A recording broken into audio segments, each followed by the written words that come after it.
Hello, Scorpio. It's Maria from InsightfulAstrology.com. Welcome to your February monthly forecast.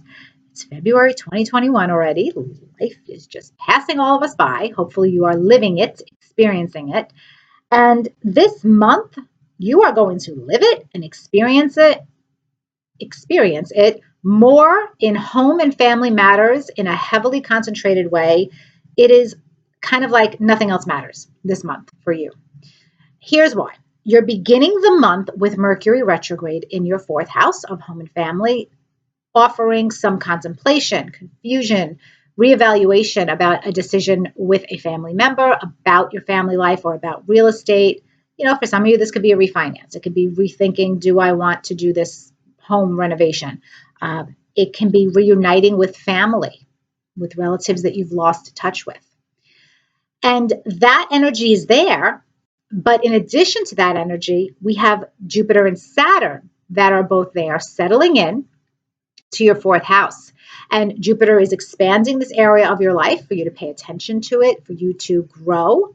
And Saturn is saying, hey, Scorpio, there's some karmic lesson here for your soul growth about your security, your roots, about your family and family responsibilities that I want you to pay attention to. And this month, it's triggered. All of that is going to be triggered for you, not necessarily in a negative way, in an empowering way, if you approach it the way that Saturn wants you to, which is responsibly. Don't ignore your fourth house messes, guys, because that's not being responsible about your Saturn lesson. You have to roll up your sleeves, roll them up, dig in and do the work wherever Saturn is in your chart in order to get the benefits and the soul growth, bang for your buck. So we begin February with Venus moving into your fourth house and joining this party that's going on already with Mercury retrograde and Jupiter and Saturn. And Venus is saying, hey, I want to help out. I want to add some grace to this situation for you, even if it is a pressured situation. I'm going to add some potential harmony, definitely some grace and some ease. And that ease is going to be felt in a strong way on the 11th because Jupiter will meet up with Venus on that day.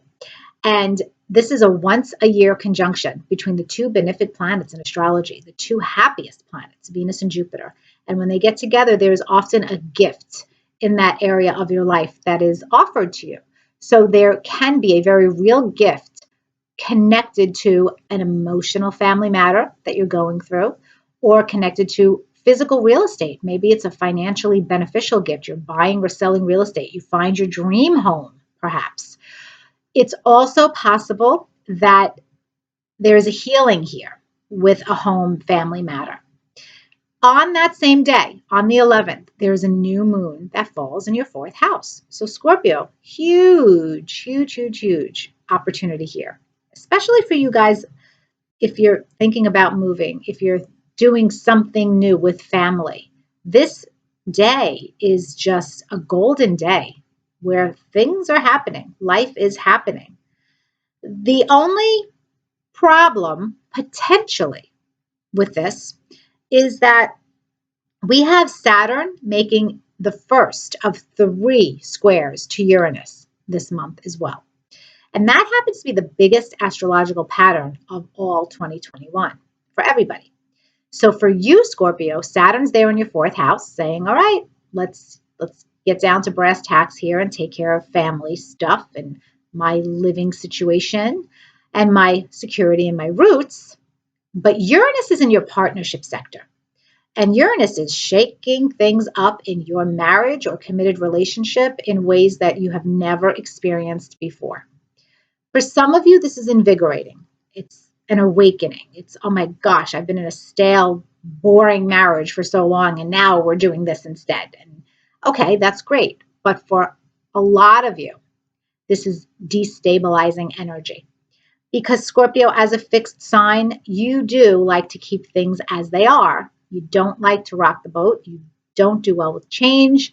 And there's a lot of change happening in relationship for you, either with your partner specifically or in the connection itself, or both. It could be both.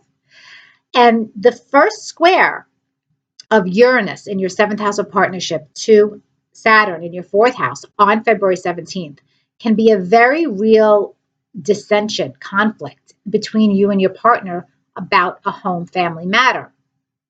There could be this amazing opportunity with home family stuff, and your partner is like shitting all over it, or saying, no, I want to do something else. No, this is going to go against my need for freedom, and I'm not on board. Or your partner might say, if you want to do this, then you have to give me this breathing room. You have to give me this allowance, because I can't take it anymore in the way that it's currently going in home and family life.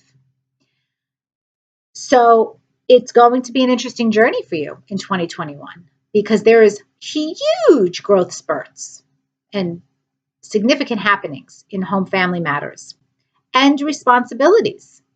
But at the same time, there may be a cost. And the cost is that your personal relationship is not going to look the same, partly because of these changes that are happening, but partly because your partnership is already evolving. It's already been going through all of this. And there's been a lot of chaos, and there's been a lot of pressure, and there is a huge desire for one or both of you to liberate yourself from whatever it is that's not working in this relationship. If this is a bad relationship, if it's a toxic relationship, then for some of you, this might lead to a separation. It doesn't have to, but if that's what's meant to occur, it could be a separative aspect. But the separation restores stability and security in your home and family life. However, that is going to work out for you.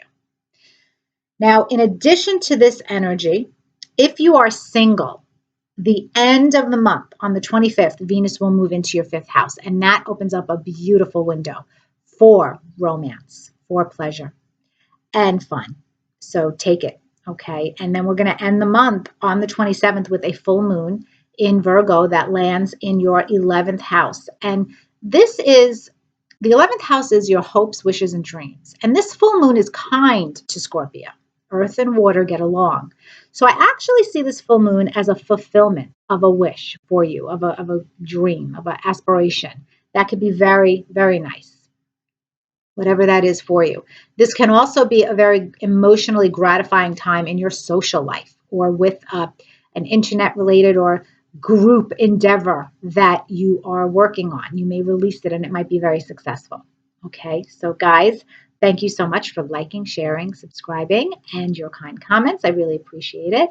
And if I could help you navigate your life during a personal consultation, please do not hesitate to click the link in the description box below, and you and I will be talking very soon.